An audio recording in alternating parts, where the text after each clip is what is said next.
മറ്റൊരു ഹെൽപ്ഫുൾ ഫാക്ടറാണ് എനിക്ക് prelims test series as such.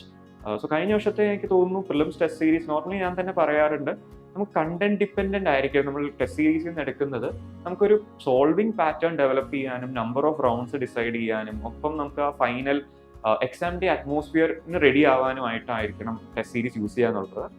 പക്ഷേ കഴിഞ്ഞ കൊല്ലത്തെ ഐലൻഡിന്റെ ടെസ്റ്റ് സീരീസ് എന്നെ അത്രയ്ക്കധികം ഹെൽപ്പ് ചെയ്തിട്ടുണ്ട്. It was very much PYQ based pattern ആയിട്ട് സെറ്റ് ചെയ്യുക. നമുക്ക് ആ ഒരു നമ്മളെ റാഷണൽ തിങ്കിങ് ഡെവലപ്പ് ചെയ്യാനായിട്ട് കുറേ മിസ്ഗൈഡൻസ് നടക്കുന്ന ഒരു ഏരിയ ആണ് ആക്ച്വലി പ്രിലിംസ് ടെസ്റ്റ് സീരീസ് എന്നുള്ളത്. നമ്മൾ മാർക്കറ്റിൽ നോക്കിക്കഴിഞ്ഞാൽ കുറേ എലമെന്റ്സ് ഉണ്ട്, കുറേ ടെസ്റ്റ് സീരീസ് ഉണ്ട്.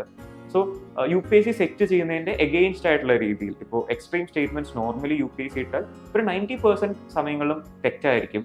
അതേപോലെ സ്റ്റാറ്റിസ്റ്റിക്സ് പറഞ്ഞാൽ കൂടുതലും തെറ്റാവാനുള്ള ചാൻസ് ഉണ്ട്. അപ്പോൾ ഈ എലമെന്റ്സ് ഒക്കെ വച്ചിട്ടാണ് നമ്മൾ കാൽക്കുലേറ്റഡ് ഗസ് എടുക്കുക. പക്ഷേ ഇപ്പോൾ നമുക്ക് കാണാൻ സാധിക്കും കുറേ ടെസ്റ്റ് സീരീസുകളിൽ ഇതിന് എഗെയിൻസ്റ്റ് ആയിട്ട് എക്സ്ട്രീം സ്റ്റേറ്റ്മെന്റ്സ് കറക്റ്റായി തരുന്നു, സ്റ്റേറ്റ്മെന്റ്സ് സ്റ്റാറ്റിസ്റ്റിക്സ് ഉള്ള സ്റ്റേറ്റ്മെന്റ്സ് കറക്റ്റ് ആവുന്നു. സോ ഇതൊക്കെ എന്ന് പറഞ്ഞാൽ എനിക്ക് തോന്നുന്നു ആ ഒരു UPSC ടാക്കിൾ ചെയ്യാനായിട്ടുള്ള ഒരു തിങ്കിങ് സ്കില്ല് ആസ്പിറന്റ് ഡെവലപ്പ് ചെയ്യാൻ ആക്ച്വലി ഇത് ഹെൽപ്പ് ചെയ്യുന്നില്ല. ഇത് ആക്ച്വലി കൗണ്ടർ പ്രൊഡക്റ്റീവ് ആയിട്ടാണ് മാറുന്നത്. സോ ഇതിന് എഗെയിൻസ്റ്റ് ആയിട്ടാണ് നമുക്ക് ഐലൻഡ് ടെസ്റ്റ് കഴിഞ്ഞ വർഷത്തെ ടെസ്റ്റ് സീരീസ് എൻറ്റയർലി PYQ പാറ്റേണിൽ തന്നെ സെറ്റ് ചെയ്തതാണ്. സോ അത് ഒരു സോൾവിങ് മെത്തഡോളജി ഡെവലപ്പ് ചെയ്യാനായിട്ട് ആ ടെസ്റ്റ് സീരീസ് വളരെയധികം ഹെൽപ്പ് ചെയ്തിട്ടുണ്ട്.